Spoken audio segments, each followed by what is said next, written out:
Hi. Well, we just finished chapter 5, issues in computing.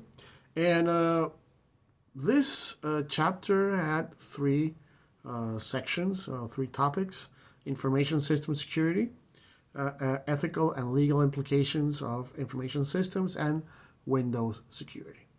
When we talk about 5.1, information system security, we talked about authentication and identification. We talked about information security triad and mobile security. When we talked about authentication and identification, we talked about the four factors of authentication: possession, what we have, knowledge, what we know, inherent, who we are, and time and location.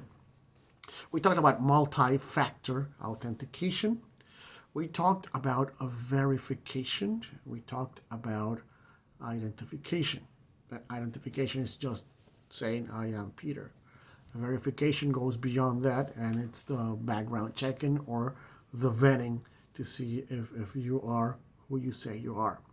We talked about passwords and how passwords have to be secure, how passwords have to be strong, with capital letters, lowercase letters, symbols, numbers, and that makes them stronger and better and harder to crack, harder to guess.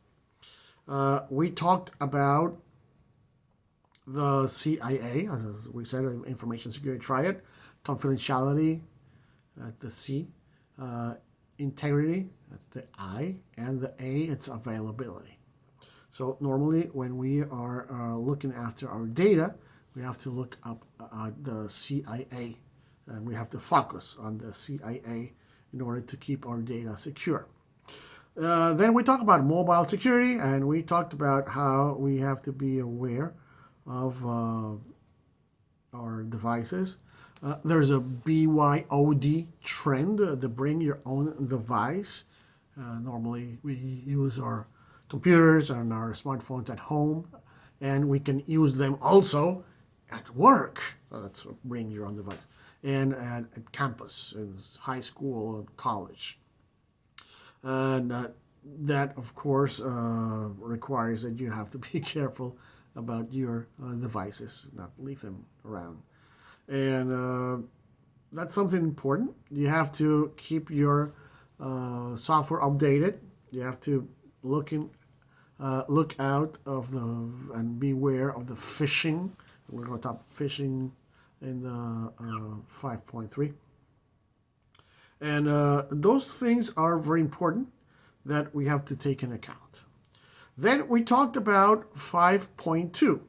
In 5.2, we talked about ethical and legal implications in information systems. We talked about ethics. We talked about code of ethics. We talked about acceptable use policy. We talked about intellectual property. We talked about copyright. We talked about patents.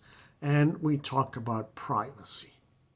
And that's something that we have to be aware of too. We have to know all those things. In 5.3, we talked about Windows security. We talked about computer viruses. We talked about computer malware. We talked about vulnerabilities and attacks. And we talked about Internet of Things. We also talked about hackers, types of hackers. Black hat, white hat, gray hat, hacktivists, and script kiddies, for example. I think that this is the most interesting chapter, in my opinion. This is the one I like most. For the assignments that we have a questionnaire that you have to write in a Word document, and there's a quiz. They're both 100 points. That makes 200 points. And next class, we'll have our midterm exam. And that midterm exam is also going to be 100 points. And that would make a total of 1,200 points. Total. Okay? Well, thank you very much, and have a nice day.